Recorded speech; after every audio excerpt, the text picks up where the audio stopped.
que acertar isso. Acerta só isto aqui.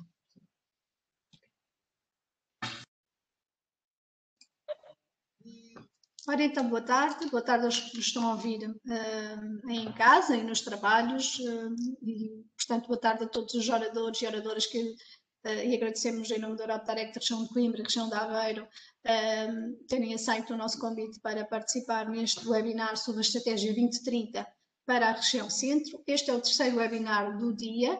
Iniciámos pela manhã com um webinar relativamente ao futuro da política de coesão para Portugal. Depois seguimos também com os senhores eurodeputados a falar, senhores e senhoras eurodeputados, a falar um bocadinho sobre as orientações políticas e financeiras para o próximo quadro comunitário e terminamos hoje com chave de ouro, portanto agora nesta parte da tarde a falar um bocadinho sobre a Estratégia 2030 para a nossa região, a região centro.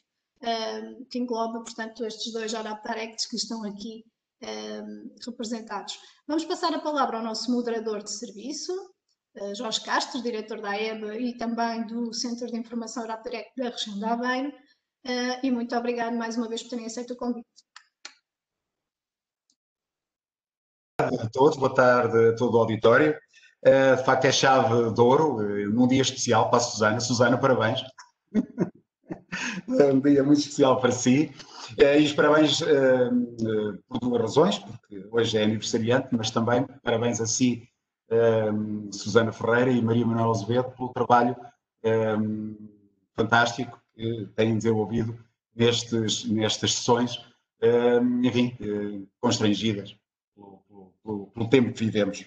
Bom, mas indo ao assunto, de facto a chave de ouro é também o tema que nos traz aqui, porque é a estratégia 2030 para a nossa região, para a região centro, que estes dois centros de informação, Europe-Direct, acabam por ser portadores, porta-vozes de todo este trabalho que está a ser desenvolvido em bastidores, todo um trabalho que é a visão estratégica para a região centro para este período. E temos aqui, de facto, três oradores, três personalidades que, com propriedade, vão dar a sua visão, vão dar também o seu propósito de abordagem nas suas funções, nas funções que cada um tem à frente do que está à frente, e vão, naturalmente, partilhar connosco aqui algumas ideias, algumas visões, as tais visões estratégicas, que são muito úteis neste período em que é preciso trabalhar, de facto, afincadamente, para que os dinheiros, as tais bazucas de dinheiro que hão de vir, funcionem efetivamente naquilo que tem que funcionar. Bom, dito isto, este introito, eu passaria de imediato. Portanto, nós temos, de facto, os três oradores, o Dr. Duarte Rodrigues, que aqui representa a Agência de Desenvolvimento e Coesão, e é seu vice-presidente, depois a doutora Carla Coimbra, que está aqui em representação da presidente da CCDRC, e depois também o Dr. Carlos Monteiro, que, enquanto presidente da Câmara Municipal da Figueira da Foz, representa aqui também o poder autárquico da nossa região. Bom, dito isto, então, eu passaria sem mais delongas para a intervenção do Dr. Duarte Rodrigues, a quem dou as boas-vindas, agradecer a sua presença. E, Dr. Duarte Rodrigues, diga-nos então como é que a Agência de Desenvolvimento e Coesão olha para esta questão tão importante que é a Estratégia 2030 para a nossa região, para a região centro. Muito boa tarde a todos os participantes, neste formato estranho em que não vemos os participantes, mas vamos nos habituando a isto mesmo.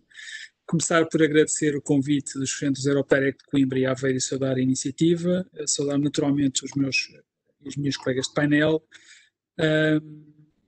Olhando para o tema deste painel, obviamente que as intervenções seguintes serão muito mais concretas sobre a estratégia da região centro. Eu gostava de deixar, digamos, do lado da agência, primeiro, antes de gostava de deixar, irei procurar apresentar muito poucos números financeiros por duas razões. Por um lado, para não aumentar o ruído. Eu tive a oportunidade de assistir a algumas coisas da parte da manhã e, perdoem-me a expressão, há números para todos os gostos, com todos os pressupostos e, portanto, eu acho que aumenta a imensa confusão. segundo motivo, porque eu julgo que é consensual hoje em Portugal que a dimensão do envelope financeiro para o pós-2020 não é o problema. E, portanto, será sempre, com vários adjetivos, com vários nomes, com várias metáforas, será sempre um volume financeiro significativo. E, portanto, nesse quadro, eu gostava de, com base naquilo que é a intervenção da agência, elaborar em torno de duas questões. A primeira, a dimensão, a ambição e a articulação dos instrumentos comunitários que temos entre mãos, que temos país, sociedade, todas as regiões. E a segunda, aquilo que, em função da nossa experiência, serão os fatores críticos desta programação futura. E, portanto, começando pela primeira, nós temos um enorme desafio à nossa frente, nas nossas mãos, de programação e implementação. Se quiserem, até pela ordem que devíamos discutir, de implementação e de programação. E que desafio é esse? Começando pela implementação. Primeiro, nós estamos no último ano de programação financeira do Portugal 2020, que, como toda a gente nesta altura deverá saber, tem execução até 2023, portanto não estamos ainda no último ano de execução, mas nós tínhamos em final de agosto 100% da verba do Portugal 2020 comprometida, mas metade da verba do Portugal 2020 por executar. Isto não é muito, não é pouco, tem que ser visto em perspectiva, podemos discutir, a mensagem é: o Portugal 2020 não acabou. Se fizermos um zoom à região centro, estes valores, nomeadamente ao PO Centro, estes valores rondavam os 85% de compromisso e os 35% de execução. E se fizermos ainda um zoom mais específico aos instrumentos territoriais da região centro, estes valores rondam os 64% de compromisso e os 26% de execução. Se quiserem, a ideia é, o desafio está ainda na implementação. Colocando os números um pouco ao contrário, a nível nacional e global, a média, as médias são sempre um problema, mas vamos falar de médias. Temos metade do PT 2020 para executar, temos 2/3 do PO Centro e temos 3/4 dos instrumentos territoriais da região do centro. Portanto, este é um desafio enorme de implementação, ao qual nós temos um desafio enorme de programação. Porquê é que temos? Normalmente a programação dos ciclos são sempre muito desafiantes, mas nós temos em 2020 aquilo que eu chamo o ano da programação e reprogramação. Nós acabámos de fazer uma reprogramação de todos os programas operacionais no âmbito deste famoso acrónimo CRI, portanto, desta Iniciativa Europeia de Resposta à Crise, que permitiu, sem verbas adicionais, realocar algumas verbas dos atuais programas. Nós teremos, na sequência da decisão do Conselho Europeu de julho, e uma vez que esse procedimento, em termos de instâncias comunitárias, esteja aprovado, vamos acreditar que sim, e de forma célere, teremos para programar uma iniciativa denominada REACT-EU e teremos um acordo de parceria 21-27 e um plano de recuperação e resiliência. Acordo de parceria incluindo um fundo para a transição justa. Portanto, para nós termos uma ideia, normalmente é desafiante quando temos um acordo de parceria para programar. À falta disso, nós agora temos um acordo de parceria, um programa de recuperação e resiliência, um novo fundo dentro do acordo de parceria e um REACT-EU. E, portanto, estes dossiês não são independentes e têm que ser geridos, digamos, na sua especialização. Sobretudo se nós tivermos em conta que há diferenças operacionais entre estes vários instrumentos que eu referi. Os horizontes temporais são diferentes, as elegibilidades territoriais são diferentes, as concentrações temáticas são diferentes, os níveis de cofinanciamento são diferentes, as formas de financiamento são diferentes. Portanto, isto tem que ser gerido de forma articulada. Qual é a abordagem macro que está em curso para isto? Num contexto em, como nós sabemos, nós não vivemos tempos normais. Vivemos tempos de uma pandemia que exige respostas de emergência, respostas de estabilização e exige repensar o futuro a médio e longo prazo. Ora, a abordagem seguida neste momento tem sido exatamente olhar para estas três fases. A reprogramação do atual PT 2020, a denominada reprogramação CRI, portanto, esta Corona Response Initiative, Investment Initiative, procurou olhar sobretudo para o final da emergência e o princípio da estabilização, ou seja, ser um grande instrumento de financiamento do Programa de Estabilização Económica e Social, num contexto em que Portugal mobilizou sobretudo recursos nacionais para a emergência. Todos nós percebemos o que são a dimensão dos recursos envolvidos nos layoffs, nas linhas de crédito e nas respostas na área da saúde. Ora, feita a emergência, há um conjunto de questões na área da estabilização, garantir o acesso à escola digital para todos os alunos, garantir respostas de adaptação ao nosso tecido produtivo, que estão incluídas e estão no centro desta reprogramação de CRI, e estarão também no centro da reprogramação REACT, que funcionará, se quiserem, como uma transição, como uma ponte entre o PT 2020 e o PT 2030, entre a estabilização e a recuperação. Isto deixa para o Acordo de Parceria 2030 e o Programa de Recuperação e Resiliência a tarefa central de abordar o médio e longo prazo e os desafios estratégicos. Esses desafios estão vertidos na Estratégia 2030, que tem sido muito discutida, aliás, que vinha sendo discutida antes da pandemia, que obviamente teve que ser revisitada no contexto da pandemia. A pandemia trouxe-nos lições, acelerou transições, trouxe uma palavra nova ao nosso dicionário das políticas públicas, que é a questão da resiliência. Mas dizia eu que estes dois instrumentos pensados para o médio prazo têm que abordar aquilo que são os desafios para a próxima década. E esses desafios estão centrados na dupla transição climática e digital, a que acrescem, se quiserem, um desafio demográfico no verdadeiro sentido do termo, digamos, de olhar para a estrutura demográfica da nossa população, dos nossos territórios, mas também para a qualidade de vida das pessoas, para a inclusão, e uma dimensão muito mais territorial, promovendo, digamos, uma convergência, conseguindo conciliar convergência externa com a União Europeia, com coesão interna. Estes são os 4 grandes domínios, as 4 grandes agendas da estratégia que Portugal tem para os próximos 10 anos. E é sobre eles, aliás, como se tem discutido muito ultimamente, independentemente das nuances e dos nomes, é para eles, tendo em vista estes objetivos, que os instrumentos devem ser mobilizados. Como eu há pouco dizia, a resiliência é uma palavra nova, uma palavra de difícil configuração, mas é fácil perceber em alguns exemplos. A resiliência do sistema de saúde é um tema que ganha importância. A resiliência dos sistemas produtivos e a autonomia estratégica é um tema que ganha importância. A resiliência da nossa sociedade, da inclusão, da capacidade de inclusão, é um tema que ganha importância. Ganha importância em Portugal, ganha importância em toda a Europa.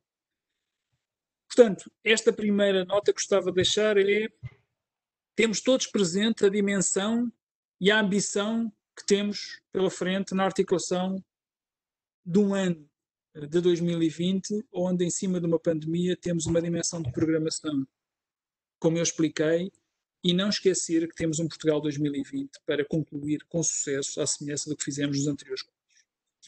Nesta perspectiva, e segundo o conjunto de notas, o que são, em nosso entender, os fatores críticos da programação nacional? Bom, o primeiro, eu diria, é óbvio, é direto, é o tema deste nosso painel. É a existência de uma estratégia. É a existência de uma estratégia nacional com dimensão territorial, NUTS 2, NUTS 3, mas devidamente articulada. E, portanto, aqui de saudar mais uma vez esta iniciativa e todas as que têm ocorrido ao longo dos últimos muitos meses para construir coletivamente no país, nas regiões, nas sub-regiões, nos municípios, a visão estratégica para o futuro. Na perspectiva regional, é uma estratégia que tem que ter muito presente no seu coração, eu diria, a especialização inteligente. Esse continuará a ser um tema central, e terá que ter a articulação clara entre os vários níveis territoriais. Não podemos ter estratégias do país que não são coerentes com a da NUTS 2, da NUTS 2 que não são coerentes com a NUTS 3, da NUTS 3 que não são coerentes com os municípios, porque senão entramos com o pé esquerdo, sem nenhum desprimor para canhotos. Depois, esta questão das estratégias é muito importante e muitas vezes desvalorizada. E nós, repetidamente, temos feito intervenções ao longo dos últimos anos, com base no nosso acompanhamento, na nossa avaliação, dizendo: não vale a pena confundir estratégias de governação e financiamento. São 3 dimensões que têm que estar articuladas, mas quando se confundem todas, normalmente dá mau resultado. Porque nem se discute a estratégia, nem se tem as melhores soluções de financiamento, nem de governação. Portanto, continuar a ter um esforço de não confundir estas três dimensões do planeamento. Segundo fator crítico, nós temos que ter presente que os instrumentos europeus são mobilizados com flexibilidades nacionais, regionais, subregionais, mas a fim de algumas dimensões europeias relevantes. E, portanto, temos que assumir verdadeiramente os objetivos europeus que vêm acoplados a estes instrumentos. Existem mecanismos de concentração temática que sempre existiram nos últimos períodos, mas que vão em crescendo. Para percebermos do que estamos a falar, 30% do FEDER, um dos fundos mais importantes da política de coesão, tem que estar no objetivo de política de uma Europa mais verde. Temos que assumir que a transição climática é um objetivo. 40% do FEDER tem que estar na dimensão do objetivo de política de uma Europa mais inteligente. O FEDER só tem 5 objetivos de política. Portanto, em Portugal, 70% do FEDER tem que estar em 2 objetivos de política. Darei o mesmo exemplo na inclusão social. 25% do Fundo Social tem que estar na inclusão social. Portanto, nós temos que ter flexibilidade de instrumentos para objetivos comuns. Mas não vale a pena não assumir estes objetivos comuns. Terceira dimensão, o princípio da simplificação na programação operacional. Todos nós discutimos sempre simplificação e todos nós somos altamente frustrados com a questão da simplificação. Há várias anedotas que todos poderíamos contar sobre o assunto, umas mais sérias, outras menos sérias. A minha mensagem é que não haverá alterações significativas em matéria de simplificação se a estrutura operacional e de governação não tiver esse objetivo desde o primeiro dia. Poderia ficar aqui a tarde toda, o painel todo, a dar N exemplos de como os problemas de complexidade no final do dia teriam sido evitados se pensássemos desde o primeiro dia. Mas dou-vos apenas alguns números que eu acho que nos devem fazer pensar, nem sequer são novos, nós normalmente identificamos, as avaliações identificam. No Portugal 2020, nós temos 104 eixos, mais de 100 eixos fundos. Isto significa mais de 100 gavetas financeiras. Nós temos 350 tipologias de intervenção. Temos 400 abordagens integradas de desenvolvimento territorial. Temos mais de 100 organismos intermédios, sem contar com os grupos de ação local. Eu não estou a fazer nenhum juízo de valor sobre cada coisa de per si. O que eu estou a dizer é que o somatório disto tudo permite concluir que a simplificação fica comprometida. E, portanto, é preciso olhar para a floresta. E é para olhar para a floresta desde o início. É preciso aferir desde o início a mais-valia e o papel específico de cada entidade, de cada estratégia, de cada tipologia, de cada fonte de financiamento, de cada fundo. Não vale a pena discutirmos isto como se fosse apenas um detalhe e depois queixarmos todos coletivamente lá mais à frente de que isto é complexo. Quarta nota, e estou a terminar, tenho mais, são 7. Quarta nota, contrariamente ao que muitas vezes injustamente se vocaliza, existem muitas evidências das realizações e resultados da política de coesão, incluindo as áreas onde há margem de progresso. A transparência e a accountability, obviamente, têm sempre espaço para melhoria e esse deve ser um objetivo comum. Mas permitam-me um desabafo mais do que institucional pessoal. Não me parece ser esse o principal problema da política de coesão, que é a política mais escrutinada, não só em Portugal como em termos europeus. Ao contrário, devemos sim promover e contribuir para debates informados. Temos muita evidência, temos muitos factos que permitem debates informados sobre muita coisa, sobre o que corre bem e sobre o que corre mal. Anunciarmos apenas que a falta de transparência porque não conhecemos quais são os projetos apoiados, eu diria que para aí desde o QCA3, que a lista de projetos apoiados com informação existe em todos os portais. Portanto, centrar a atenção na informação que está disponível, no conhecimento que está disponível. Quinta nota crítica nesta programação. É óbvio que nós temos que ter mais ênfase nas realizações e nos resultados. Temos que ter mais enfoque na monitorização e na avaliação das intervenções de política.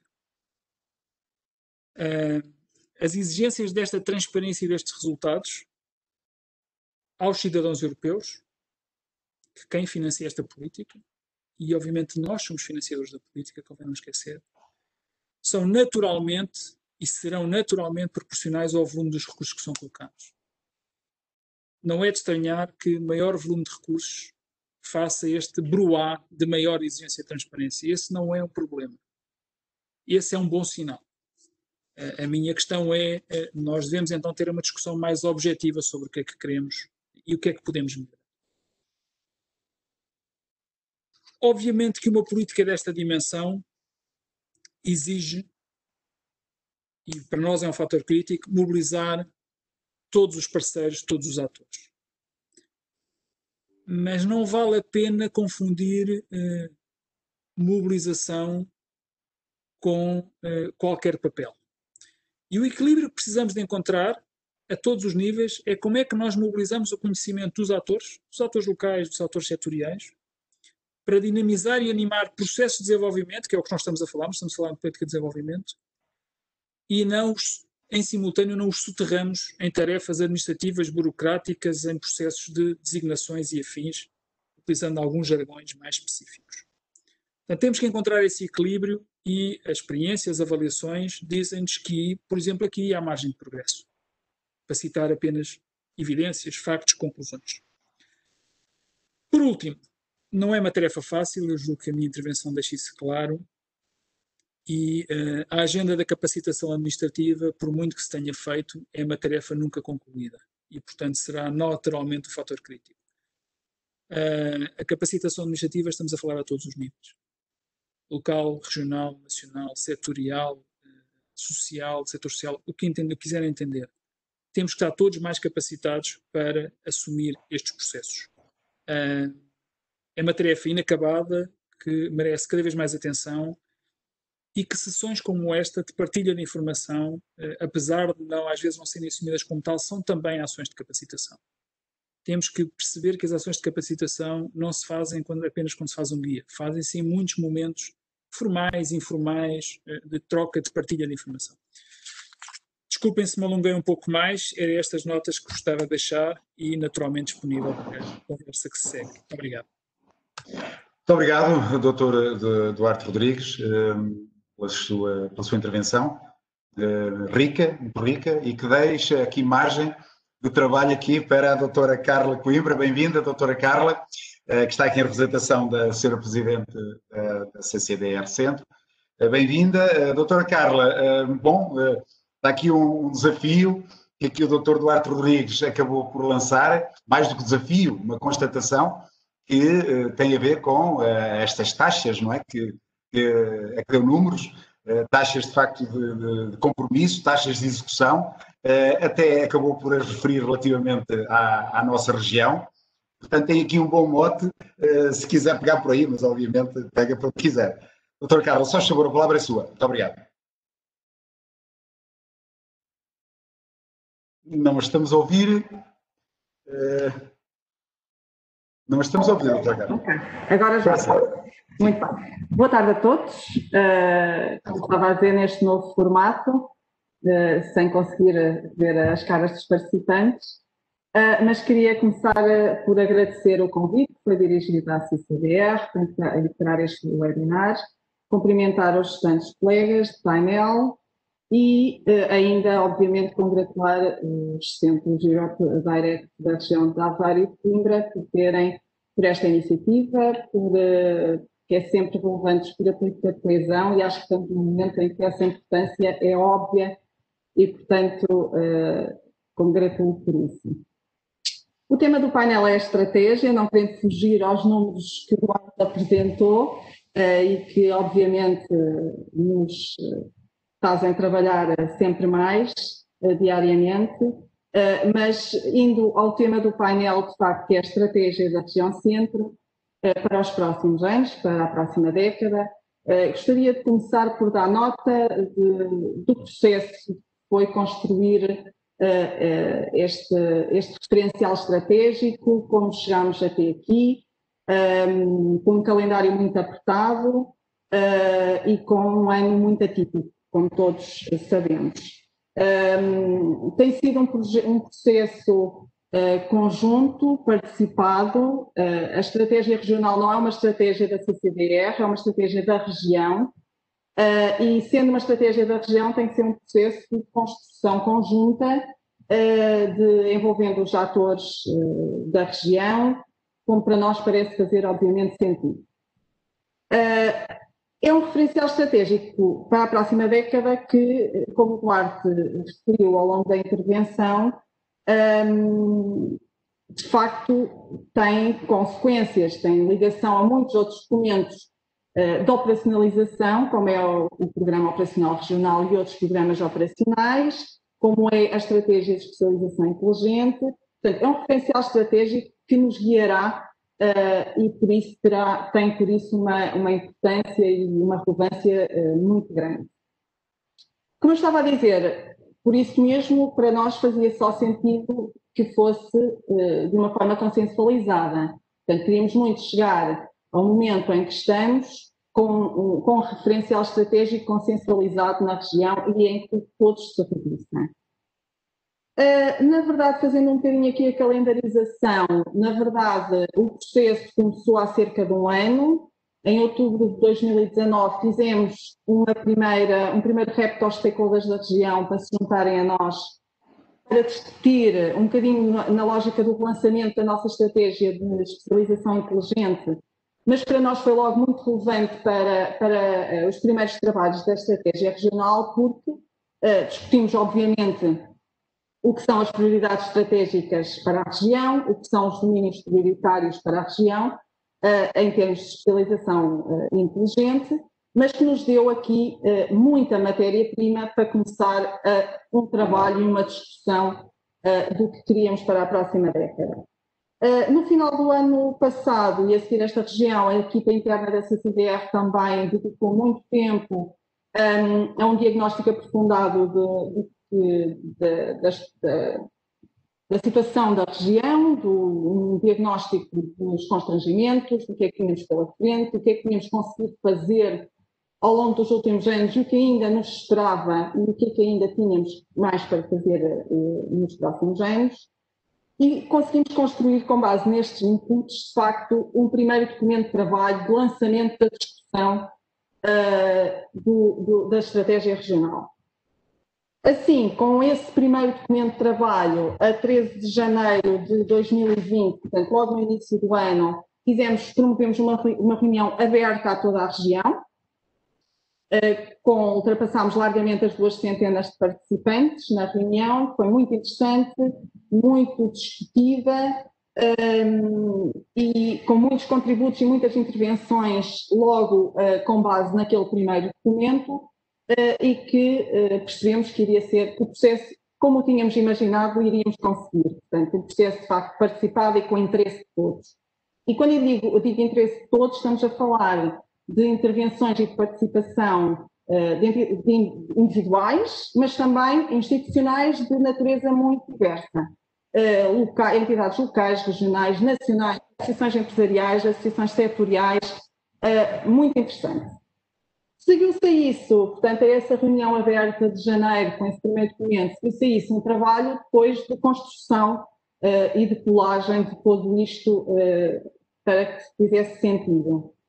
Abrimos um período de recepção de contributos, recebemos cerca de 100 de contributos, juntámos a isso as intervenções na reunião, que de facto já eram muito construtivas, trabalhámos paralelamente com as SIM de uma forma muito próxima, porque queríamos que a nossa estratégia tivesse uma lógica de territorialização e, portanto, trabalhámos com as SIM em reuniões com elas, como as estratégias das SIM também ainda não estavam desenvolvidas, criámos um template para receber inputs do que era já o planeamento que estavam também a fazer e, portanto, no fundo, são parceiros fundamentais, como todos sabemos, são parceiros fundamentais no território e, portanto, chamamos ativamente para o processo. Reunimos também o Conselho de Coordenação Intersetorial, onde recebemos também dos setores contributos muito relevantes e juntámos tudo isto para começar a trabalhar um documento final a discussão, quando tivemos uma pandemia, não é? Que veio mudar a nossa realidade em muitas áreas. Principalmente porque o contexto alterou-se profundamente, ou seja, não que os problemas estruturais, nós conhecíamos os nossos problemas estruturais e sabíamos o que é que tínhamos pela frente, mas efetivamente em termos conjunturais tudo muda e temos uma crise económica e social com a qual não estávamos a contar no imediato.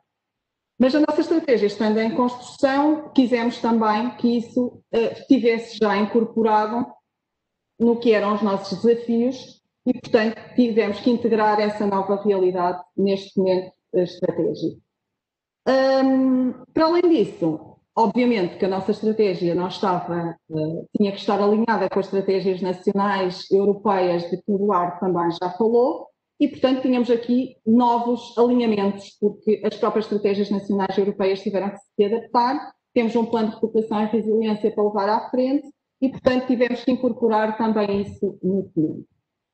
Todo este processo, desde janeiro até agora, foi de facto longo, profundo, de uma construção bastante forte, mas chegou-se, penso eu, a uma versão mais consolidada, conciliadora, integradora de uma visão para a região.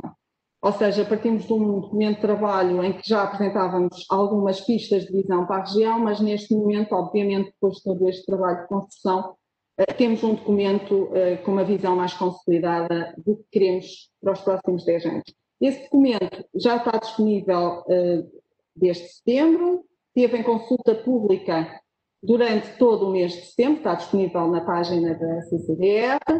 Mais uma vez, durante a consulta pública, os nossos atores são inexcedíveis e, portanto, voltaram a participar de forma muito intensa e recebemos mais 55 ou 56 contributos, muitos deles de conforto e de completa, viam-se completamente naquilo que estávamos a apresentar e outros ainda de novos contributos. Obviamente todos eles faziam sentido ainda incorporarmos e, portanto, estamos neste momento nessa incorporação dos contributos após a consulta pública e temos o documento, portanto, em produção final para ser depois apreciado pelo Conselho da Região, pelo Conselho Regional, para finalmente divulgarmos a nossa estratégia regional 2030. Portanto, penso que era importante todos perceberem como é que se construiu, como é que se chegou aqui, ou seja, não foram pessoas fechadas em gabinetes a fazer documentos, foi de facto algo construído, discutido, participado, porque era assim, como eu dizia no início, que para nós fazia todo o sentido. Não vou fazer uma apresentação do documento que acho que não faz sentido, ele está disponível, mas, no entanto, não queria deixar de dar algumas notas. Algumas notas da estrutura do documento, portanto, como eu vos disse, fizemos um diagnóstico aprofundado, trabalhamos exaustivamente e aprofundadamente os constrangimentos da região, porque, obviamente, para planear temos que conhecer e, portanto, tivemos que, não é que não conhecêssemos, mas dedicámos-nos, de facto, a constrangimentos que para nós são estruturais, que temos que, uma vez por todas, tentar ultrapassá-los, nomeadamente a questão do declínio demográfico, as consequências que isso tem também ao nível do mercado de trabalho e, conjuntamente com o déficit crónico de qualificações, temos um problema que não podemos descurar. Os constrangimentos continuam a penalizar o desempenho de inovação na região, apesar de todo o salto que demos a este nível, e que tem muito a ver com a transferência de conhecimento para as empresas. Continuamos a ter muito ainda a fazer, apesar dos resultados positivos e do caminho positivo que temos vindo a trilhar. As incongruências da governação multinível, ainda um bocadinho também, o Eduardo também já falou um bocadinho sobre isso, e, portanto, temos, de facto, algumas falhas de coordenação entre atores, a nível horizontal, vertical. Portanto, há aqui incongruências de coordenação multinível que é importante discutir e ultrapassar. Carências em termos de infraestruturas e serviços, nomeadamente serviços avançados de suporte à internacionalização e à competitividade, que obviamente também temos consciência e temos que ultrapassar, e portanto isso tudo nos fez chegar aos desafios que temos pela frente. desafios de transformação das dinâmicas de ideia e de inovação para aumentar a competitividade, o emprego, o rendimento, e não só, mas também como intensificação e como motor dos modelos de modelo territorial equilibrado. Isto é muito importante e tivemos clara consciência de que o trabalho tem que ser também a este nível. O desafio de diminuir a vulnerabilidade dos territórios interiores, e tivemos aqui agora, com a pandemia, uma nova oportunidade e uma nova visão sobre esses territórios, nomeadamente promover a resiliência e a atração de pessoas e investimento para esses territórios. Novas coberturas sociais para novas tipologias de problemas, e aqui também a pandemia vem-nos mostrar a necessidade de articulação entre o setor social, a saúde, etc. Portanto, depois os chavões, que não são só chavões, com muita aplicação nos territórios, questão da digitalização, da globalização, da economia circular, da emergência climática, de stress hídrico. Na nossa região tem, de facto, muito ainda a fazer-se. Isto tudo fez com que chegássemos então à tal visão para a região, o que é que queremos, com base nisto, o que é que queremos, onde é que queremos chegar, e traçámos, portanto, queríamos que a nossa estratégia tivesse algo operacional, ou seja, tudo bem, sabemos que isto é assim, sabemos que se agravou por este fator ou por aquele, melhorámos aqui e ali, mas que ainda há um caminho a fazer. No entanto, o que é que se vai fazer para se ultrapassar? E a nossa estratégia tem, de facto, um capítulo dedicado às linhas de intervenção, portanto, a algo mais operacional, e nessas linhas de intervenção, que são 9 linhas de intervenção, fundamentadas, obviamente, coladas a estes constrangimentos, a estes desafios e à visão que temos para uma região em 2030, mas com linhas de ação, ou seja, tem um plano de ação com linhas claras daquilo que nós sabemos que tem que ser feito, e aqui muito com o apoio, como já referi atrás, dos atores da região, o que é que tem efetivamente que ser feito para chegar ali. E, portanto, achamos que isto é um passo importante no documento, porque operacionaliza, não é só algo estratégico, é algo estratégico, mas com um plano de ação associado. Para nós isso era claro que teria, de facto, existir.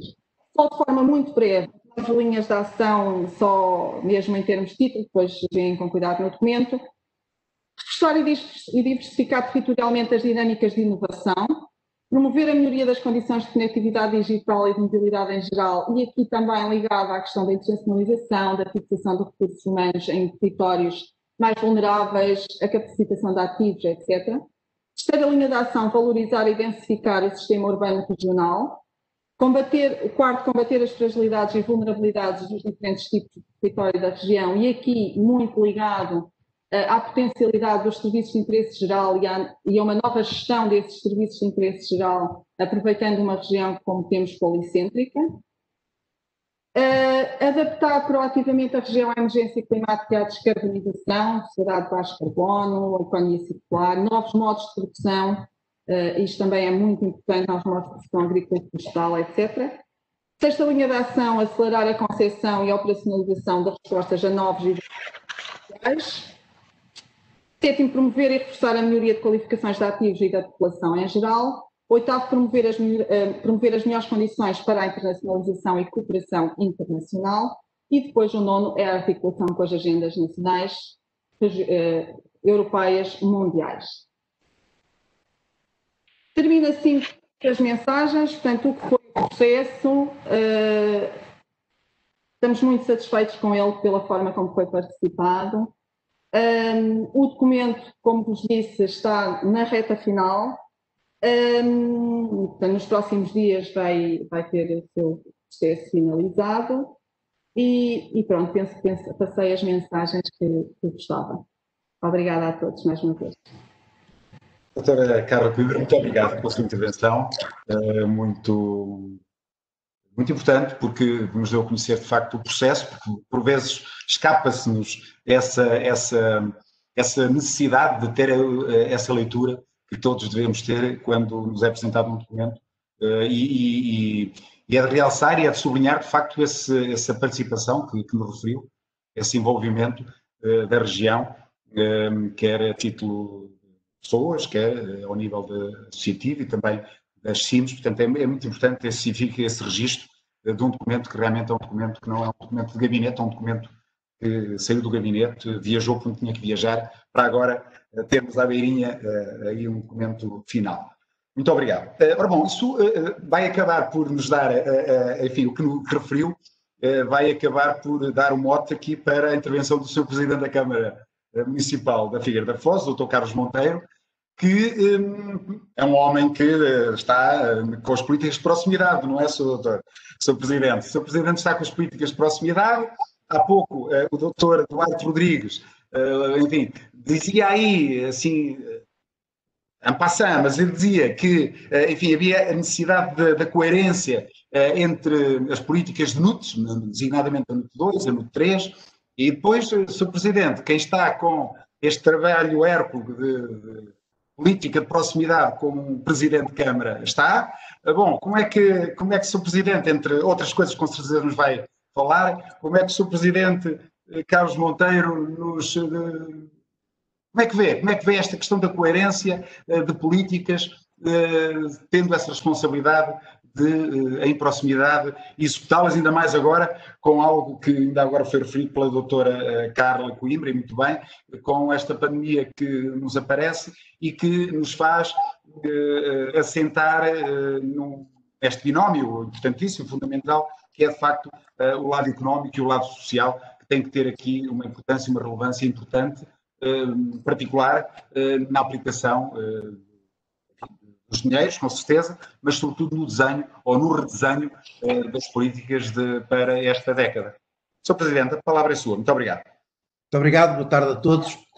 Fundamentalmente, a nossa articulação e coesão regional está facilitada exatamente porque, em termos de comunidade intermunicipal de Coimbra, fazemos este trabalho e tentamos articular os procedimentos e temos uma colaboração estreita. Colaboração essa que depois, em termos de vários CIMs, é feita em termos de CCDR de Coimbra. Portanto, temos essa vantagem, o que torna o nosso papel muito mais fácil, articulado e coeso. Fundamentalmente, o nosso entendimento em termos de comunidade intermunicipal de Coimbra é que, se cada município tratar das suas coisas per si, perdemos aquilo que andamos a pugnar há uma série de anos, que é pela coesão territorial. E esse trabalho tem sido feito, e permitam-me aqui fazer até um elogio ao Jorge Brito, que tem feito este trabalho extraordinário de articulação com os vários municípios e sempre dentro desta política de coordenarmos os investimentos e as nossas propostas. Depois aqui, em termos, só pegando também um pouco na conversa do Dr. Duarte Rodrigues, portanto, em todo este nosso trabalho, acho que há algo que nós não podemos deixar de lado, que é a agilização de procedimentos. É impossível nós, em qualquer altura, em qualquer momento, deixarmos de tentar caminhar para uma governança mais ágil, mais desburocratizada. O Simplex é algo que nos vai acompanhar o resto da nossa vida, porque quer facilitar os investimentos na região, quer para nós também conseguirmos operacionalizar melhor os fundos comunitários. Portanto, é algo que acho que não vai ter fim. Nós andamos a trabalhar há uma série de anos, todos nós, o país anda a trabalhar há uma série de anos neste processo, mas percebemos sempre que há algo que emperra, há algo que faz atrasar e há algo que faz reduzir e que nos impede de executar os fundos mais rapidamente e em melhor percentagem. Circunscrevendo-me aqui à região de Coimbra, nós também temos aqui uma visão estratégica e dentro da parte e temos a vantagem de ter aqui instituições de ensino superior, temos aqui quer a Universidade, quer o Instituto Superior de Engenharia, o ISCA, temos aqui uma série de instituições que também nos permitem trabalhar melhor este eixo da Europa mais inteligente. E também em termos industriais e em termos até de tema, temos a vantagem de Coimbra estar muito associado, a região de Coimbra e Coimbra, à saúde. Portanto, e nós temos também como proposta alguma especialização nesta área, que priorizando os investimentos que permitam aprofundar esta estratégia de especialização inteligente na área da saúde, havendo aqui alguns investimentos prioritários. E se esta situação, antes do Covid, se estava no nosso horizonte, hoje é muito mais pertinente, porque percebemos que a dependência que a Europa tinha de outros continentes, quando chega à altura de crise, quando chega à altura de pandemia, não é? Ficámos todos aqui a um tempo em que tivemos que nos readaptar. Portanto, temos que fazer um investimento profundo nesta área. E também temos uma indústria considerável na região centro, também é importante este desenvolvimento em termos industriais, porque esta temática está diretamente relacionada e muito relacionada com uma Europa mais verde. Portanto, este trabalho tem que ser feito não só em termos ambientais, em termos de espaços verdes, mas fundamentalmente também tem que ser feito em termos de novas tecnologias. Portanto, até há pouco tempo, a curva de crescimento do produto interno bruto era acompanhada por uma curva paralela que era de consumo de energia. E essa energia estava estreitamente ligada aos combustíveis fósseis. Portanto, se nós queremos continuar a este desenvolvimento, temos de ter energias alternativas, porque é fundamental, porque as alterações climáticas não se compadecem com o uso que nós temos tido e abuso dos combustíveis fósseis. E isto permite-me saltar para outra preocupação que temos, que tem a ver também com a economia circular. Portanto, hoje é fundamental e felizmente nós, na nossa região, já temos algumas boas práticas de economia circular, mas temos que as aprofundar para, se quisermos caminhar para uma Europa mais verde ou para um mundo mais verde. E nesta perspectiva, permitam-me fazer aqui uma pequena derivação. A minha formação é Biologia. Não é? Num planeta que tem 7,5 mil milhões de habitantes, todas as políticas que nós temos de energia mais verde, todas as políticas que temos de biorresíduos, todas as políticas que temos de economia circular são fundamentais. Portanto, é impossível nós não trilharmos também este caminho aqui na região e ele também está previsto nas nossas preocupações e no nosso plano estratégico. Ainda nesta parte da economia verde e da Europa verde, nós temos uma grande preocupação que é em termos de mobilidade. E essa mobilidade é fundamental e está previsto, quer em termos de transportes ferroviários, e aqui permitam-me um parênteses, tudo o que é mobilidade não utilizando combustíveis fósseis, eu vejo sempre à cabeça o transporte ferroviário, porque felizmente pode utilizar energia elétrica sem precisar de baterias. É evidente que depois não tem a questão de proximidade, mas acho que é fundamental este investimento que nós fazemos que está previsto e há de ser feito no transporte ferroviário.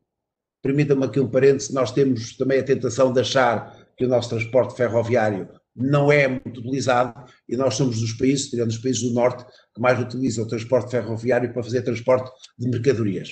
Mas este investimento em termos de mobilidade nos transportes ferroviários e no transporte marítimo é fundamental, quer para nós sermos mais competitivos, quer para sermos menos poluentes, para continuarmos a pensar, a trilhar o caminho de uma Europa mais verde.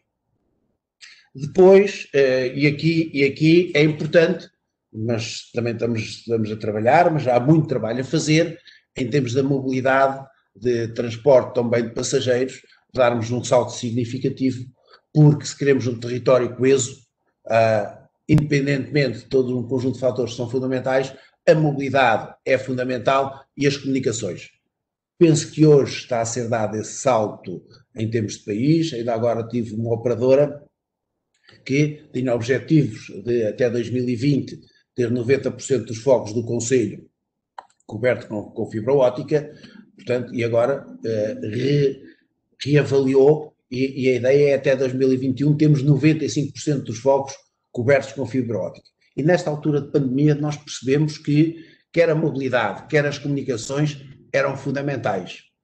Permitam-me contar-vos aqui uma experiência pessoal. Quando nós tivemos o Leslie em 2018, eu até essa altura achava que era fundamental as pessoas terem abastecimento de água e de energia, porque sem energia muitos depois não tinham água. Pós-Leslie, eu adiciono o fator de comunicação, porque durante esse período, nós, para sabermos como é que as pessoas estavam, como é que as povoações, o que é que tinha acontecido nas povoações, tivemos que fazer como antigamente. Só não fomos a cavalo, íamos de carro, mas tínhamos que levar uma motosserra atrás para abrir as estradas. Portanto, esta parte das comunicações eu acho que é fundamental, nós consideramos que é fundamental para a coesão territorial. E em termos de coesão territorial, nós temos aqui aquele grande pormenor que é o problema de natalidade. Não é? Nós temos baixa de natalidade, temos um problema de demografia, desculpem, e um problema de envelhecimento ativo. Mas, fundamentalmente, este problema de demografia leva-nos a várias preocupações. Primeiro, ter um território apetecível, atrair novas populações, mas, fundamentalmente, percebemos que não podemos deixar de investir em termos de formação, em termos do aspecto de formação, quer profissional, quer a formação geral. Porque o problema da natalidade da Europa, na minha perspectiva, não se resolve aumentando a taxa de natalidade. Portanto, esse era um problema que nós, que andamos na parte política, se o assumíssemos diretamente, estávamos a chutar o problema para 18 anos, daqui a 18 anos. Não é? O problema da falta de população ativa, se resolver só com a taxa de natalidade no nosso país ou na Europa, estará resolvido daqui a 18 anos. Portanto, fundamentalmente, nós temos de ter uma política de migração. E infelizmente, a maior parte desses migrantes vem de países mais pobres que os nossos, vem de continentes com menos condições que a Europa, têm a necessidade, temos essa necessidade de continuar a investir não só na coesão social, mas fundamentalmente também na formação. Portanto, o investimento na educação, na formação profissional, é algo que também não pode estar fora da nossa região, e a nossa região, porque na verdade tem tido uma perda de natalidade de população significativa. E de natalidade, claro, mas esse é um problema da Europa. Não querendo alongar-me muito mais, queria apenas referir que nós vamos conversando que na nossa região é importante termos um aeroporto. Isto parece, hoje é algo que vai sendo até um pouco desvalorizado, mas é importante a nossa região ter uma ligação rápida à Europa, seja ela por via aérea, seja ela por via rodoviária, essa ligação é importante. Nós não podemos estar a continuar a ser a periferia da Europa e a zona centro aqui no meio disto. Portanto, temos de ter essa ligação, seja ferroviária, seja com o aeroporto, é fundamental. Porque também, noutra perspectiva, temos uma situação estratégica fundamental, porque também estamos ligados ao continente americano, só nos separa aqui o Oceano Atlântico. E essa aposta também nos nossos portos é algo que nos preocupa e que nós temos também dentro das nossas propostas para melhorar a coesão territorial da nossa região. Então, para já, se calhar não me alongava mais. Depois temos a nossa preocupação em termos de economia azul, mas a economia azul também está muito relacionada com a Europa inteligente, com a Europa mais verde, portanto, tem todo este conceito e outros mercados. Então, para já, terminava, se me permitem.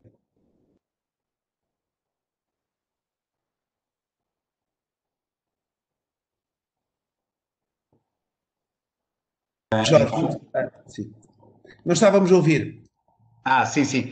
Bom, mas estava a agradecer e a louvar a sua intervenção, porque foi também muito prestimosa para o debate que eu espero que ocorra agora, e quando eu digo debate, são as intervenções de quem nos está a ouvir e a ver, e que possa, de algum modo, participar também, como é tão boa prática aqui na nossa região, que é, como dizia há pouco a doutora Carla, que é levar as pessoas a participar com a sua opinião, com as suas achegas, com as suas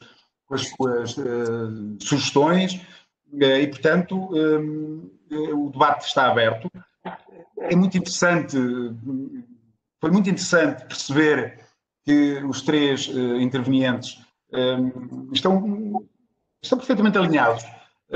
Primeiro porque estudam bem as matérias, obviamente, depois porque, além de estudarem, são de facto competentes naquilo que fazem e, portanto, são muito alinhados com aquilo que é, neste momento, uma espécie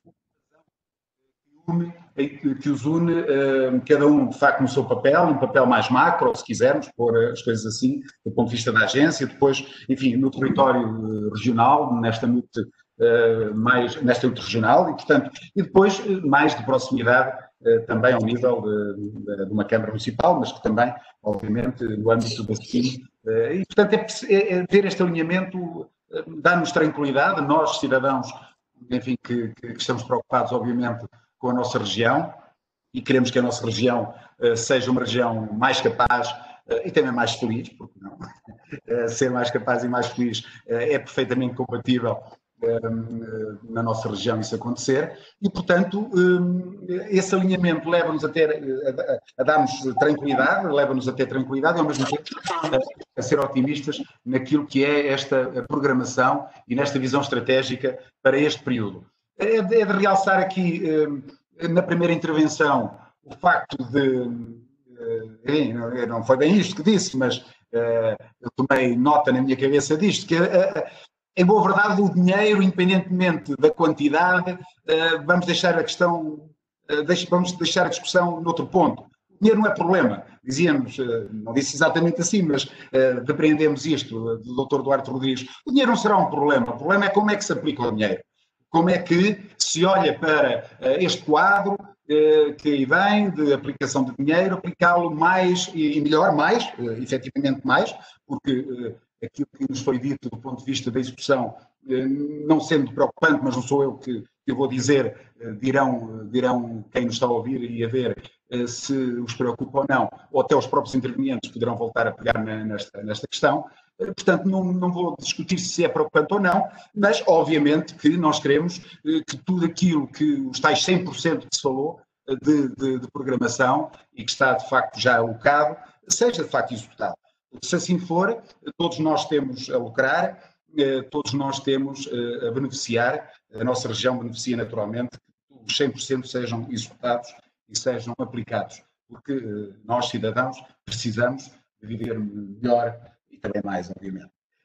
Mas, de facto, ficávamos por aqui nesta primeira, enfim, não quero usar aqui nada, eu deixava de facto ao público que está a ouvir e a ver que faça a sua intervenção, que escreva aqui no nosso bate-papo.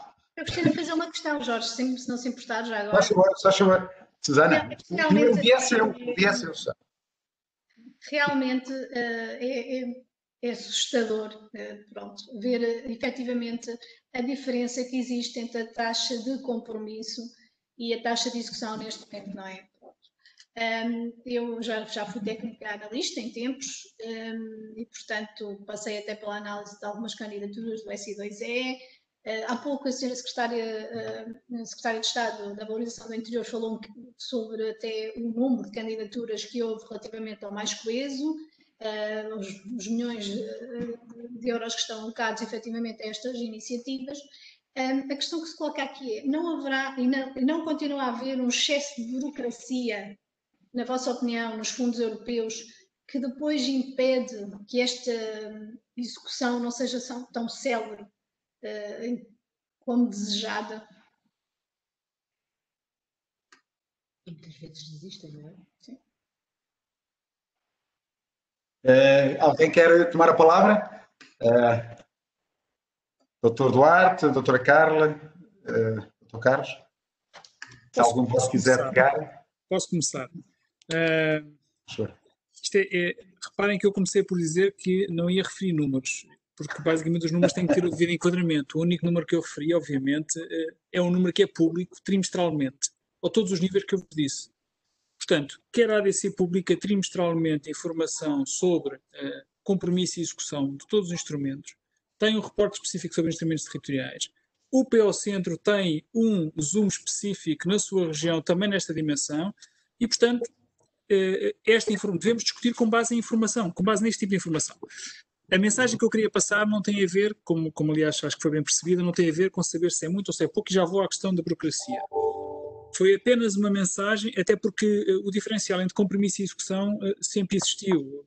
Quer dizer, olhemos para os perfis dos quadros anteriores, sempre existiu, às vezes maior, outras vezes menor, às vezes aproxima-se mais cedo, outras vezes um bocadinho mais tarde. Isso tem muitas justificações, podemos detalhar muitas delas. A mensagem que eu gostava de passar é o que falta executar, seja em termos nacionais, seja em termos regionais, seja em termos territoriais, vai ter que chegar ao terreno, vai ter que chegar à validação, vai ter que chegar à certificação entre o momento em que estamos a falar e dezembro de 2023. Na mesma altura em que vamos pôr no terreno um conjunto adicional de instrumentos.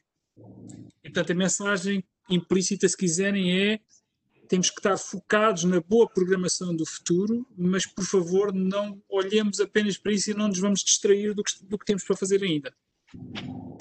Bom, excesso de burocracia. Não, quer dizer, essa é uma questão que não tem resposta. Eu comecei a abordar a questão da simplificação. É uma guerra inacabada. É uma guerra que temos que travar todos os dias. Damos por adquirido o que conseguimos, esquecemos o que conseguimos, e bem, porque isso faz parte da natureza humana e queremos sempre mais e mais. E, portanto, há sempre margem para melhorar. Mas eu julgo que, se olharmos para a questão do desafio da execução apenas com uma questão de burocracia, estamos, enquanto sociedade, a enganar-nos uns aos outros. E, portanto, repito, há sempre margem para melhorar, mas se queremos projetos mais simplificados, e essa era a minha mensagem muito importante, pensemos nisso desde o início. Eu vou-vos dar apenas um exemplo, porque isto às vezes com exemplos é bastante mais fácil. O Portugal 2020 tem acarinhado muito o desenvolvimento local. Falaram há pouco das candidaturas do Mais Coeso, falou das candidaturas do SI2R.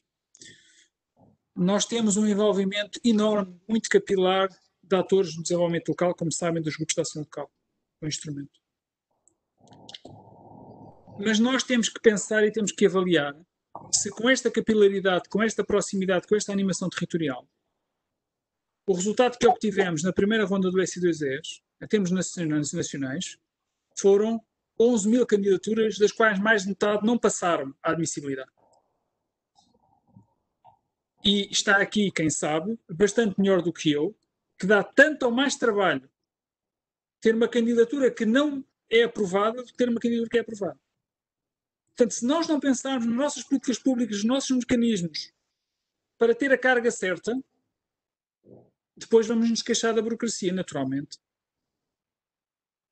Ou seja, o que nós devemos pensar para o futuro, em condição da experiência, até porque foi uma experiência nova, é que mecanismos implementámos nós coletivamente, mobilizando o conhecimento dos atores locais, que permitiu que entrassem mais metade das candidaturas que não tinham capacidade de ser aprovadas. Portanto, eu repito, podia passar a tarde toda a dar exemplos destes, não é esse o objetivo. Portanto, burocracia é sempre possível. Burocracia é um termo muito complicado, atenção. Burocracia é um termo que entrou no nosso jargão apenas com caráter pejorativo. Se forem ver ao dicionário, não é bem isso que diz. Mas eu percebo o que estamos a falar, e, portanto, estamos a falar de simplificação de procedimentos, agilização de procedimentos. Isso, obviamente, há sempre margem para melhorar. Não pensemos nisso apenas como única razão. Com os municípios, e está aqui o Sr. Presidente da Figueira da Foz, que não me deixará mentir, tem havido muita interação nessa matéria, mas, por exemplo, nós temos uma diferença substancial na execução municipal que deriva basicamente da capacidade financeira autónoma dos municípios. Se nós compararmos há 3 quadros atrás, a candidatura aos fundos era o final do processo, porque os municípios tinham capacidade financeira. E desculpe eu utilizar este exemplo, que calha em conversa, mas eu podia dar N exemplos. Se nós pensarmos o que aconteceu no PT 2020, a candidatura é o princípio da história. Ora, naturalmente, isso faz com que o desfazamento temporal entre compromisso e execução seja completamente diferente. Isto é uma coisa a ver com burocracia? Não, tudo o resto igual, basta este facto para o desfazamento entre compromisso e execução ser muito diferente. E, portanto, se continuarmos a achar que a burocracia é um termo que pomos em cima da mesa para nos distrairmos todos coletivamente sobre os desafios exigentes que temos pela frente, todos, promotores, organismos intermédios, CIMs, autoridades de gestão, agência, acho que nos distraímos uns aos outros com isso. Mas os meus colegas certamente me acompanharão e complementarão nesta resposta. Muito bem, muito obrigado. Mais alguém quer intervir relativamente a este tema? Sim, Sr. Presidente? Sim. Não estamos a ouvir, não estamos a ouvir. Está? Sim, agora sim. Dr. Carlos, sim. Eu não quero interpretar a questão da Susana, mas, na minha perspectiva, eu quando falei em agilização e burocracia, não foi do decisor, é interna. Eu hoje de manhã, todas as sextas-feiras de manhã, faço uma reunião com as chefias, das 9h15 às 10h15, e o primeiro tema da reunião era vamos agilizar procedimentos. Portanto, o problema que eu estava a referir, fundamentalmente, não é dos decisores e quando chega a avaliação das candidaturas, o problema é muitas vezes na interno, é o nosso problema. Portanto, nós temos aqui um conjunto de procedimentos que atrasa muito também os processos. E esse é um salto que nós temos que dar. É evidente que temos décadas de uma prática política que obrigou a um conjunto de procedimentos que permitissem e obrigassem a que todos os processos fossem mais transparentes. Mas esse salto, em termos internos, tem que ser dado. Eu vou só contar aqui uma pequena história, permitam-me. No mandato anterior, tinha aqui um vereador da oposição que depois de uma reunião de Câmara em que estávamos a debater alguns assuntos, ele a meio da reunião disse-me, um gajo quando é poder nunca mais devia ser oposição, porque já não conseguimos fazer oposição com convicção. E a realidade é esta, porque quem está do lado de fora não se apercebe de todos os procedimentos que nós, nas autarquias, nas comunidades intermunicipais, no governo, temos que ter. Portanto, eu quando estava a falar da agilização, era uma agilização interna e não colocar a culpa em terceiros. Era este o enquadramento e fiquei com a sensação que a Susana também era um bocadinho esta a questão dela. Pronto, muito obrigado. Bem, muito obrigado. Mais alguma intervenção sobre este tema ou sobre este desafio? De facto, sendo a resiliência aquela capacidade que nós temos que desenvolver de lutar contra a adversidade, também aí a resiliência é importante para combater a burocracia, digo eu. A tal burocracia que se estava aqui a falar. Muito bem. Alguma questão que queiram colocar? Susana, mais alguma questão? Ou Maria Manuel? Não quis ser mal entendida. O Sr. Presidente explicou-lhe bem, eu quando estava a falar há pouco da burocracia, era esse tipo de burocracia. De qualquer forma, já serviu para discutirmos um bocadinho aqui esse o objetivo também. Passando no webinar de manhã, também foi falar um bocadinho da questão de quando é que começam a abrir as candidaturas para o próximo quadro comunitário. Portanto, as pessoas ainda nem sequer estão a pensar no final deste, já estão a perguntar quando é que abrem as candidaturas do próximo quadro comunitário. E, portanto, numa altura em que nós ainda estamos a discutir as estratégias, não é? E a finalizar as estratégias regionais, quer as da região centro, quer das próprias comunidades intermunicipais, e a preocupação das pessoas que realmente continua a ser quando é que abre o próximo quadro comunitário. E, portanto, aquilo que disse o Dr. Duarte bem, antigamente não era esse espírito, não é? Havia efetivamente os projetos e depois sim se fazia as candidaturas. Eu penso que agora há um pensamento inverso da generalidade, perdoem, mas eu agora estou a dar a minha opinião pessoal, é do género, não é qual é que é o meu projeto, mas sim o que é que se enquadra nesse aviso e o que é que se enquadra nessa candidatura. Foi essa a sensação que eu tenho tido nestes últimos anos, mas pronto, posso estar enganada, como eu disse, é mesmo uma opinião pessoal e não profissional. Está um bom desafio. Exato, é um bom desafio, não sei se vocês concordam com isso ou não, mas realmente é um desvirtuar um bocadinho daquilo que serve as nossas políticas, nomeadamente esta política de coesão. Eu até agarraria no que precisamente está a dizer a Susana, para lançar o desafio à doutora Carla Coimbra, porque o que a doutora Carla Coimbra nos trouxe foi justamente o contrariar do que a Susana acabou de dizer. Ou seja, o documento que se trabalhou de uma forma participada, como tão bem ela referiu, é um documento que pretende justamente contrariar isso. Ou seja, não é o que o aviso promove, mas é o que a região quer promover efetivamente. A partir dos tais domínios que falou, tão bem falou a doutora Carla, que é preciso, que é isso, que há de ser o motor de desenvolvimento e de sustentabilidade de uma região. Doutora Carla, quer pegar neste mote?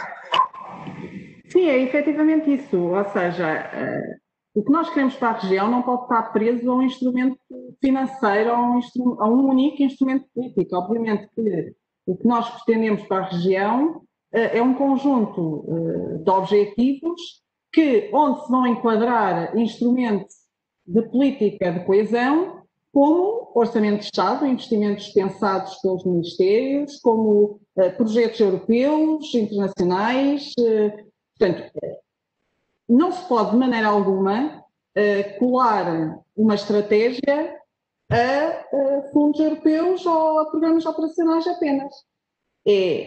Um objetivo, é um chapéu orientador para um caminho que se quer perseguir e, obviamente, umas vezes utilizando a política de coesão, os fundos da coesão, outras vezes são obras, são investimentos nacionais que tem que ser o próprio Estado a promovê-los, não é? Obviamente, e outras vezes projetos de cooperação com outro tipo de financiamento. Portanto, a estratégia é exatamente aquilo que não é um programa operacional. O programa operacional, obviamente, deve estar alinhado com o que é a nossa estratégia, porque, obviamente, vai ser um dos instrumentos utilizados para tal. Agora, colar as duas coisas é que não pode ser, é extremamente redutor e, portanto, ainda bem que fez essa questão, porque tem toda a lógica. Portanto, a estratégia é o nosso caminho, independentemente do que vem a seguir. Agora, obviamente, que é um instrumento referencial para o que vai ser, de facto, o Programa Operacional Regional e para outros programas operacionais temáticos, mas onde se enquadram estes desafios que temos pela frente. Mas uma colagem isso não. Muito bem, muito obrigado. Bom, aqui o nosso público não está a participar muito, mas pronto, enfim. Alguma intervenção mais que queiram fazer? Eu ainda tinha aqui mais uma questão, não, é uma questão de cruzamento, no fundo, daquilo que foi dito, foi sendo dito aqui. Há pouco o Sr. Presidente, o Dr. Carlos Monteiro, referia-se a duas questões que são particularmente, acho que são particularmente sensíveis. Uma delas tem a ver com as migrações, com a problemática, enfim, oportunidade, eu diria, e também foi nesses termos que o Sr. Presidente falou, na questão das migrações, e por outro lado também no investimento da qualificação, ou investimento na qualificação. São dois temas que são particularmente caros, desde logo porque andarão ligados de alguma maneira, por um lado, porque precisamos de facto de gente para trabalhar. Aliás, o doutor Carlos Monteiro referia-se exatamente a isso, porque senão temos aquela decalagem de 18 anos que no fundo precisaríamos para qualificar e para pôr as pessoas no mercado de trabalho, uma vez que são 18 anos a idade em que é preciso, enfim, que se deve andar na escola. Mas eu queria, não necessariamente cruzando os dois temas, mas trazendo os dois temas aqui para as nossas preocupações de debate, se me é permitido, porque isto enfim, é um lugar comum, eu diria, mas é uma constatação, e também o documento desta visão estratégica, que nós já vamos tendo acesso neste rascunho, também já o refere, é que é de facto, enfim, há uma baixa qualificação, mas porque há uma consequência dessa baixa qualificação, é que as empresas não têm de facto mão de obra qualificada, e a outra, começam a não ter resposta pela mão de obra para aquilo que são os desafios de competitividade perante um mercado europeu e mundial, que também ele é exigente a esse nível. E, portanto, há aqui uma questão, enfim, eu porventura serei polémico naquilo que vou dizer agora, mas é um desafio até para essa polémica, que é como é que se vai, nesta visão estratégica, se vai pensar algo que não estará a dar o resultado devido, é a minha opinião aqui, que é o facto de não estarmos a qualificar as pessoas que o mercado de trabalho precisa, efetivamente, sendo que a qualificação profissional que, enfim, foi dando resposta e há cada vez mais alunos, de facto, mais estudantes no ensino profissional, profissionalizante, a serem qualificados, mas ainda assim, apesar de haver mais, nem por isso as empresas estão a ser invadidas, se me é permitida a expressão, por essa mão de obra qualificada que supostamente está a aumentar. Por outro lado, vamos assistindo a um ensino superior, designadamente nos cursos técnicos superiores profissionais, a engordar. E, portanto, ficando eu com reservas, se essa qualificação está a aumentar ao nível de um nível 4, qualificação profissional, que depois é prolongado para um nível 5 no ensino superior e que não desagua como devia desaguar logo aos 18 anos, aos 19 anos, aos 20 anos, porventura, desaguar logo no mercado de trabalho, satisfazendo necessidades de qualificação que as empresas precisam. Ora, eu estou a trazer esta questão, é uma visão, enfim, pode ser muito simplista, mas é uma entre tantas, e levando em conta que nesta estratégia, que agora se está aqui a desenhar, como é que se equaciona o papel mais ativo, se quisermos, por parte das empresas nessa qualificação. Eu não sei se teríamos, ou teremos, ou podemos, enfim, com as devidas distâncias, voltar a um tempo em que as empresas tinham uma participação mais ativa na qualificação e que quase no modelo empresarial de qualificação. Também, porventura, não é esse o que se deseja, se queremos uma massa crítica de estudantes jovens, com uma massa crítica, enfim, mais capazes, no fundo, com uma visão mais alargada e não apenas conduzida para uma determinada profissão. Mas que papel está reservado às empresas nesta estratégia para ter uma participação mais ativa, porventura, nesta qualificação, tentando agarrar mais cedo os estudantes, esses alunos, agarrá-los mais cedo, não só pela via dos estágios, mas numa participação muito mais ativa e proativa também nessa qualificação, para que, quando terminassem a sua qualificação profissional, pudessem ficar de alguma maneira autorretidos, isto é, por vontade deles, não continuariam para o ensino superior, poderiam, enfim, e deveriam, se porventura isso acontecesse, mas fosse a coisa a bater mais certa, a empresa a precisar e os jovens a querer ficar nas empresas, a quererem autorreter-se nas empresas porque gostam, porque querem, porque precisam, e, enfim, e depois a complementariedade do ensino superior seria isso mesmo, uma complementariedade. Portanto, esta é algo que me preocupa, porque nós vemos nestes migrantes as pessoas a chegarem, agora fazendo aqui a transição para os migrantes, estes migrantes, e haverá aqui depois também estratégia para os trazer e os reter, vemos-los com outro tipo de qualificações e, sobretudo, com uma outra mentalidade, para, porventura, ficarem autorretidos, se me é permitida novamente a expressão, autorretidos nas empresas. Pronto, fica aqui estas linhas de reflexão que me vão preocupando bastante, porque não há demografia e temos aqui uma tendência para qualificar, sim, mais, mas eles não ficarem retidos nas empresas. E as empresas precisarem, como nós sabemos, com pão para a boca. Muito obrigado por terem ouvido e agora, se alguém quiser pegar nesta minha reflexão, só chorar. Jorge, se quiser eu posso associar aí a minha opinião sobre isso. Posso? Antes de mais, nós temos de ter bem a noção que o nosso atraso em termos de formação é estrutural. E ainda há não pouco tempo, muitos jovens com 9 anos de escolaridade era quem tinha mais formação em cada família. Portanto, isto também explica parte do insucesso escolar, não é? Porque, quer dizer, depois aquele acompanhamento familiar que era importante não existia. Portanto, isto permite-me continuar a defender que é necessário fazer um investimento grande na educação no nosso país, nos estabelecimentos de ensino, e já se percebeu que aquilo que alguns de nós pensávamos, que isto podia caminhar para o ensino à distância, mostrou que a vivência social é fundamental. Portanto, a escola tradicional, numa perspectiva de espaço ensino-aprendizagem a curto prazo não estará fora de moda.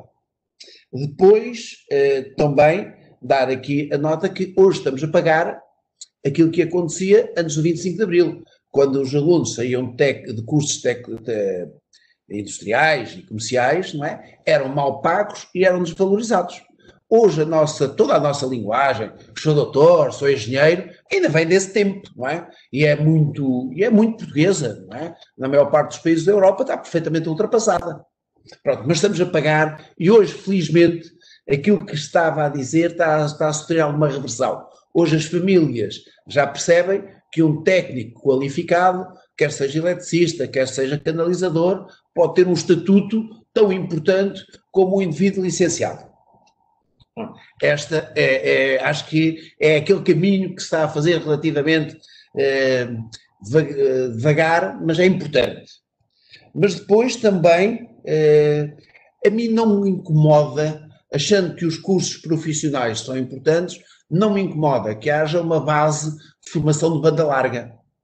Na filosofia, na introdução à política, no português, em todas essas áreas, e depois haver um tempo de especialização. Acho que é importante porque hoje as profissões, o indivíduo muitas vezes muda de profissão com formações muito divergentes. E essa formação de base é importante, até porque hoje com a robotização da indústria e com a informatização da indústria, cada vez vamos necessitar provavelmente de menos profissionais, mas esses profissionais têm que estar mais habilitados e com mais capacidade de adaptação.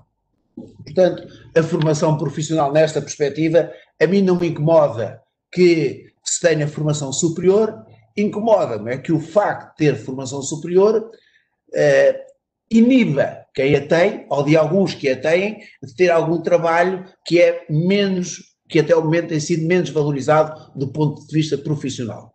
Portanto, eu tenho um amigo, um ex-aluno, que tirou formação de engenharia mecânica e quando acabou a primeira coisa que foi tirar foi um curso de soldador que ele achava que era importante para o desempenho da sua atividade profissional. Portanto, e isto também é um paradigma que eu penso que se está a alterar. Mas tocou aí noutro ponto que eu acho fundamental. Hoje houve um tempo em que as chamadas escolas industriais e comerciais, tinham os melhores mestres, os melhores formadores, as melhores oficinas. Esse tempo não existe hoje e não vai existir mais. Portanto, hoje a tecnologia de ponta está nas empresas. Portanto, esta ligação da formação de banda larga às empresas é fundamental. E também acredito que cada vez mais as empresas, e nós aqui no Conselho da Figueira da Foz tivemos essa experiência, de empresas que tinham pessoas com formação profissional, formação ao longo da vida, depois também acharam que essa formação era importante ser certificada e trabalharam para que os seus funcionários também tivessem as habilitações nos cursos à época, curso de novas oportunidades, e agora, se não me engano, o termo é o Qualifica. Portanto, mas esta ligação é fundamental. Hoje eu não há ninguém no estabelecimento de ensino que seja o melhor soldador, não há ninguém que seja o melhor torneiro. Essas pessoas, esses técnicos, e muitas vezes com a formação superior, estão nas empresas. Portanto, tem que haver esta ligação, as empresas têm que interagir declaradamente com a formação profissional e muitas vezes até seria importante que muitos dos excelentes técnicos que existem nas empresas também tivessem nessa formação profissional numa parte mais teórico-prática, sendo declaradamente o sítio certo para fazer a formação prática nessas empresas. E eu acredito que a curto prazo, já há situações em que isso acontece, que as empresas tenham essa ligação se querem ter mão de obra muito qualificada. Só para concluir, há uma área em que nós temos de trabalhar muito, e nós temos aqui uma freguesia na Figueira da Foz que tem 3.000 habitantes e neste momento tem mais de 300 migrantes de várias nacionalidades, paquistaneses, nepaleses, etc. E eles estão perfeitamente integrados. Estão integrados porque houve logo a preocupação, por acaso de 4 voluntárias, em que eles aprendessem a língua materna, o português. Esta parte de integração, para não ser conflituosa, para permitir a coesão das comunidades, é fundamental nós continuarmos a conseguir comunicar. E muita da nossa população, a maneira como comunica é o português, porque não tem a formação em inglês, em língua estrangeira. Portanto, é importante que quem cá chegue também seja integrado nessa perspectiva. Julgo que parte dos atritos e da má integração de alguns migrantes se ultrapassam rapidamente se nós tivermos esse trabalho. É fundamental para a integração e para a coesão da região. Espero não me ter alongado, para já ficava por aqui. Muito obrigado, Jorge. Pela intervenção. Ora bom, nós estamos em cima do tempo, do limite que nos foi concedido para este webinar 3. Há alguém mais que queira ainda intervir do grupo aqui que temos? Posso acrescentar só uma coisa nesta última nota, porque a questão que coloca sobre a qualificação, e aliás acho que a intervenção anterior é muito clara sobre muitos aspectos, é muito engraçado porque foi um dos domínios de difícil estabilização na Agenda 2030 em termos nacionais. Exatamente na questão, ou implicitamente na questão que coloca, que é saber se a qualificação das pessoas, dos estudantes, digamos a qualificação das pessoas, vamos dizer assim, é uma questão que deve estar na agenda das pessoas ou na agenda da inovação. Porque basicamente o trade-off e o equilíbrio é esse. É saber se nós devemos qualificar de imediato para as necessidades do tecido produtivo, e isso tem uma determinada dimensão, naturalmente, de ajustamento às necessidades do mercado, um tecido produtivo, ou se nós devemos dar ferramentas às pessoas para se irem adaptando. A solução final tenderá a ser ficar na agenda das pessoas, mas obviamente que a escolha não é fácil. A escolha desse ponto de vista não é fácil e há algumas questões que são relevantes nessa escolha que já foram referidas. Primeiro, nós capacitamos pessoas hoje para aprender a aprender. E, portanto, nós podemos qualificar para o tecido produtivo, mas é o de hoje. E a questão aqui é como é que damos ferramentas às pessoas para qualificar para um tecido produtivo daqui a 10, 20 ou 30 anos, que vai ser muito diferente. E, portanto, o papel da aprendizagem ao longo da vida vai ser completamente diferente nas próximas gerações. Segundo, nós queremos qualificar, mas queremos para um tecido produtivo que tenha emprego qualificado, bem remunerado. E, portanto, mais do que a qualificação, nós estamos naturalmente a falar também do ajustamento dessa qualificação, da qualidade dessa qualificação. E deixem-me dar apenas algumas notas, sem prejuízo de um conjunto de mecanismos que hoje já existem. Quando se diz que as empresas devem participar, sim, as empresas participam nos conselhos setoriais do Catálogo Nacional de Qualificações, que é o referencial da formação. E, portanto, tem que haver mecanismos regulados, estruturados, participados, para ajudar a este ajustamento, que é sempre um desafio difícil. Sobretudo porque é um ajustamento que é dinâmico.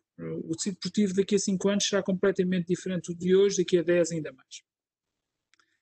Mas deixem-me dar apenas nota de três áreas que estão, por exemplo, identificadas como áreas centrais do Programa de Recuperação e Resiliência, que tem exatamente a ver com o que estamos aqui a falar, na área das qualificações. Por um lado, a modernização do ensino profissional. Aliás, o Presidente da Câmara da Figueira da Foz referia isso. Ter no ensino profissional uma capacidade de adaptação, de modernização, de resposta a estas necessidades futuras, não é as necessidades de ontem, é as necessidades da amanhã, que é uma coisa completamente diferente. Depois, as competências digitais. Nós sabemos que constantemente, em termos europeus, nós temos uma questão, um déficit de competências digitais, de forma transversal. E, por outro lado, um grande impulso às denominadas licenciaturas STEAM, na terminologia inglesa, mas basicamente estamos a falar das licenciaturas de Engenharia, Ciência, Tecnologia, Matemáticas e Arquitetura. E, portanto, com uma grande orientação, onde nós temos, do ponto de vista de indicadores internacionais, algum gap. Portanto, isto para dar-me a ideia que estas coisas têm que andar casadas e quer do ponto de vista da arrumação em termos de estratégia para o país, quer do ponto de vista daquilo que são algumas áreas de intervenção que já estão identificadas e apresentadas pelo Sr. Primeiro-Ministro na questão do Programa de Recuperação e Resiliência, tem aqui uma resposta concreta. Portanto, isto não é só um nome, não é só um desafio, não tem uma resposta óbvia, mas temos que ir acompanhando a par e passo este equilíbrio. E era isto. Muito obrigado. Muito obrigado, Dr. Duarte, pela intervenção. Doutora Carla, se quiser acrescentar mais alguma coisa para terminarmos então a nossa sessão. Eu concordo com as duas intervenções anteriores, em pleno. e de facto na região, só explicar que as empresas trabalham proximamente com o IFP e têm programas exatamente para aquilo que tinha referido, ou seja, de colocar, de formar na empresa. Sim, na aprendizagem. O problema é que não há quem esteja disponível. O problema desse tipo de trabalho e de funções é que não existe, de facto, quem esteja disponível. E muitas vezes há alguns jovens que efetivamente aceitam o REP e vão e vêm-se embora. Não estão preparados para esse trabalho técnico, até porque muitas vezes acham que ele não é reconhecido. Portanto, há aqui um trabalho também de reconhecimento e de importância do trabalho mais técnico que é preciso fomentar. Mas também dizer que o mercado de trabalho tem aqui desafios muito, muito grandes, porque há territórios em que há empresas que querem investir e não há pessoal, e agora já não estamos a falar só de pessoal mais técnico com características próprias, mas recursos humanos de banda larga. Não existe, e portanto há investimentos que deixam de ser feitos em determinados territórios porque não há capacidade de ter 100 engenheiros disponíveis, por exemplo.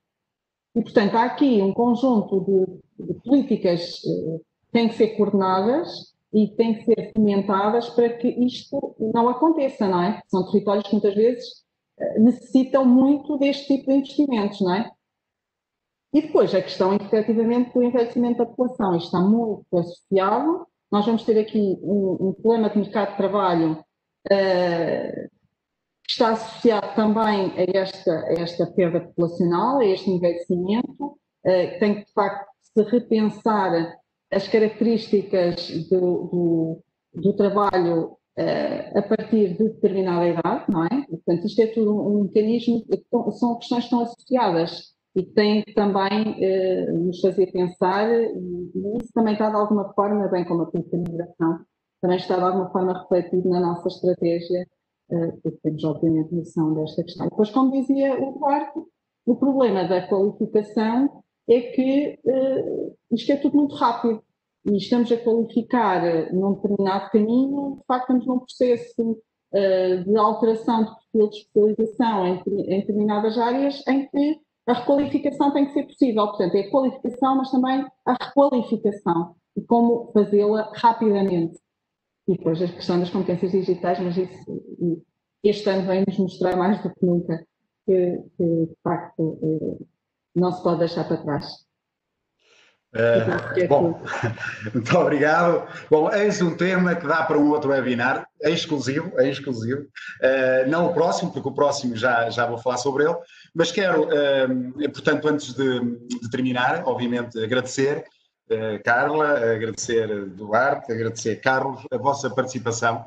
Foi uma participação muito prestimosa, uma participação muito eloquente no sentido que nos trouxe aqui relativamente a este tema, sobre, no fundo, enquadrado no futuro da política de coesão e, em particular, para a Estratégia 2030, para a nossa região. Muito obrigado, mais uma vez, pela vossa participação, pelos vossos contributos excelentes. Desejo as maiores felicidades pessoais e profissionais, com muita saúde, e é isso que eu vos desejo. E referir, por fim, que na próxima terça-feira temos um novo webinar, o quarto, é um desafio, porque está sob a forma de questão, se os fundos europeus vendem, é essa a interrogação, e vamos ter então uma participação designadamente dos órgãos de comunicação social e de algumas empresas beneficiárias, e portanto fica aqui o desafio para nos acompanhar na próxima terça-feira, dia 3 de outubro, a partir das 10h30 da manhã. E despeço-me então, muito obrigado pela vossa participação, muito obrigado aos ouvintes e às pessoas que nos viram por todo o mundo, é assim mesmo, e passo a palavra agora à nossa aniversariante, à Susana e à Maria Manuel Azevedo, que também souberam organizar e estão a organizar e estão a levar estes webinars até nós. Muito obrigado. Só queremos mais obrigado, né? Pronto, nós já dissemos obrigado, mas fica mais o nosso agradecimento por disponibilizarem o vosso tempo, nós sabemos que é precioso para transmitir estas informações a todas as pessoas que nos estão a ouvir, quer aqui no WebEx, quer também através do direto que estamos a fazer no Facebook. E, portanto, desejo-vos um bom trabalho e um excelente fim de semana. E até breve. E até breve. Obrigada. Obrigado. Obrigado, até à próxima. Até à próxima. Obrigada.